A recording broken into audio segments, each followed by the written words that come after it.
What?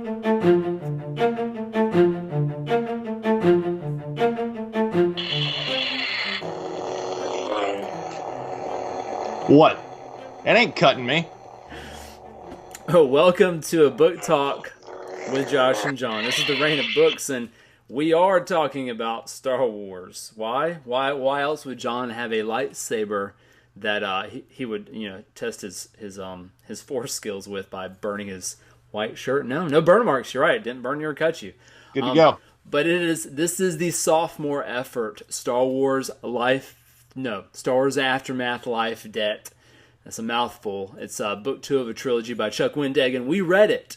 This is official canon stuff, people. This is a lot to take in. How well does it introduce you to new characters? How well does it bring in the old characters? What's the story? Is it worthy of the Star Wars name? It's so much responsibility. So forget it. We're just going to talk about the book. Yeah, it is a lot to take in, and you can tell from the title because there's like a colon and a dash in there, or is it a comma, or maybe a second colon? I'm not sure, but there's 3 things you have to say to get it all out. But I thought this book was actually pretty good. It followed up the first one pretty well for the new trilogy, and it made the Empire seem much more powerful than I thought it was in the first book. I really thought they were hurting badly, but come to find out, there's quite a bit more combat assets available to them, quite a few more, and they own or they control quite a few more worlds still. So the Empire's not dead and out. So there's a lot to, we have to catch up to The Force Awakens, the cinematic canon continuation of Star Wars. But I like these books. These books, where it succeeds for me is that it makes me want to read more about Star Wars. It wants to make me follow this particular group of, what do you call them, Imperial headhunters, who are capturing the leftover top bigwigs in the Empire. They're mercs. And they're mercs. Yeah, just like from Pitch Black. Hey, I like that. I like that a lot. But they're really fun. They were established in book 1, fleshed out in book 2. A couple of the relationships developed. I love it's kind of a non-Star Wars-y thing, but there's the mature relationships. We got our bounty hunter hooking up with the commando, which is awesome.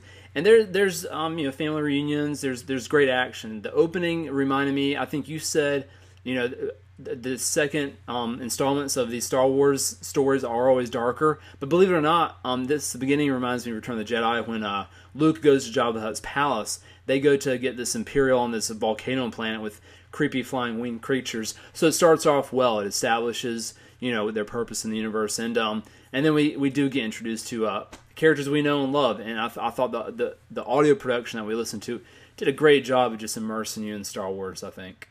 Oh, yeah, it's a super high-quality audio production. They got the sound effects going in the background while the narrator is reading, or the reader, I should say, is reading. It's excellent.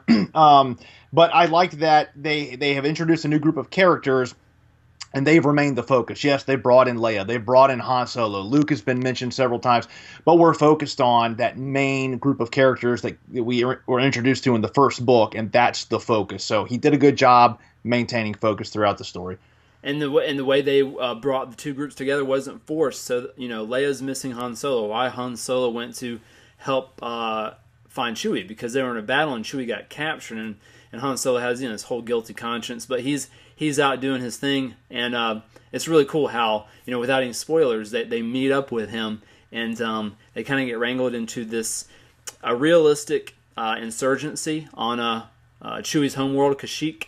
And so, we haven't named any characters' names, so we can rattle through them as we talk about this if we have time. The thing is, though, I didn't like about the main thing I didn't like about the book is how they jumped in time. They had a 1-month insurgency. They basically skipped all the hard labor, and I think missed an opportunity because there's this evil warlord in control of Kashyyyk that had implants on all the Wookiees that basically controlled them so they wouldn't rebel, because these are some pretty strong aliens, hairy monsters that can rip your arms off. So anyway, great setting, mood setting. Again, loved it. Would love to see this actually on the big screen. But yeah, I wish they had shown more of that. Same here. It's really good writing. The story's pretty solid. The book gets gritty. It really does. I wasn't expecting the level of violence that was in there. Not that it shocked me, but I just wasn't expecting it for whatever reason. And they also explore a couple of other things, the way the enemy views the good guys and the way the good guys view the enemy, and they get into Hey, to the Imperials, the Empire, the rebels are the bad guys, but to us they're the good guys. And there was even a scene between a couple of characters where one of the rebels was attacked in a bar, and the guy was blaming all rebels because when they stormed onto his planet, they bombed all the Imperial facilities and killed his wife and children. So it gets into some things like innocents being killed and what's it mean to really be at war, whether you're the true blue good guy or not. And it really had a little bit of depth that made it a great read.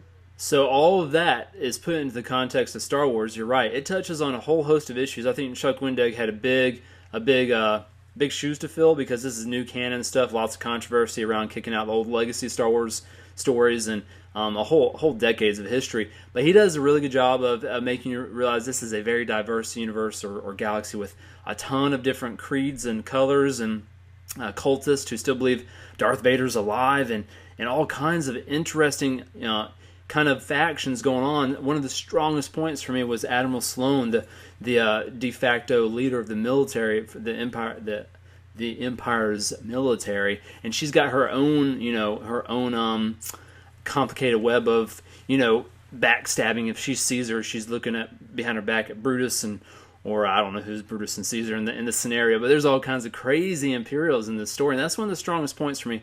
I'm rooting for Sloane to somehow be redeemed or to ultimately, be someone of note in history for kind of maybe following her gut and it helped the galaxy no matter which side she was on. She's clearly an Imperial.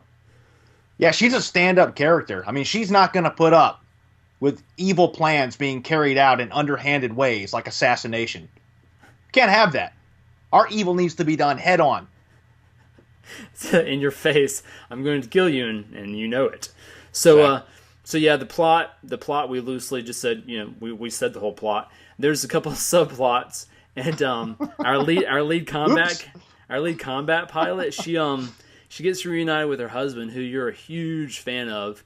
No, you had that wrong. I'm not a huge fan of him. I think he just needed to go ahead and just go back to wherever it was he came from. Yeah, there was some randomness to the book. So when they saved some prisoners of war, they turned out. This is a spoiler cast. Maybe we shouldn't tell the ending. They do some. Let's don't tell the ending. Let's don't do that. Let's not do that. Let's just say that it seemed kind of forced. The whole Kashyyyk thing, and I mean, again, big shoes to fill. And the skeleton was filled out pretty well, but I think at the end it's like, how did they end up doing that? And how did he end up with Sloane? And all kinds of other craziness. It was to advance the story, but it could have been done a little bit more. I mean, 100 pages more, maybe. I mean, I think it could be longer, maybe. Okay. I got something to say about that. Mm-hmm. All right. Does that mean you're gonna... Comments concluded. You're not gonna...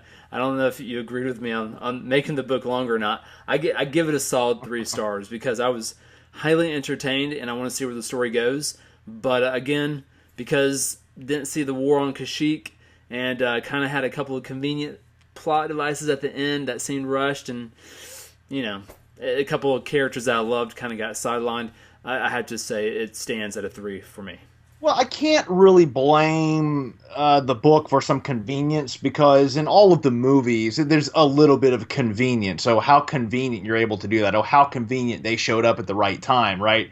Han Solo, saving the day in the first movie, right? Right before Luke was about to be blown up. So I forgive it for all that, but I'm right with you. I give it a 3.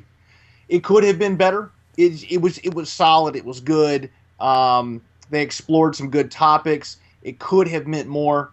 They could have explored the characters a lot more, and they didn't. It was kept just deep enough, but still too shallow to make it a 5. So we're hedging our bets that the trilogy will finish on a strong note.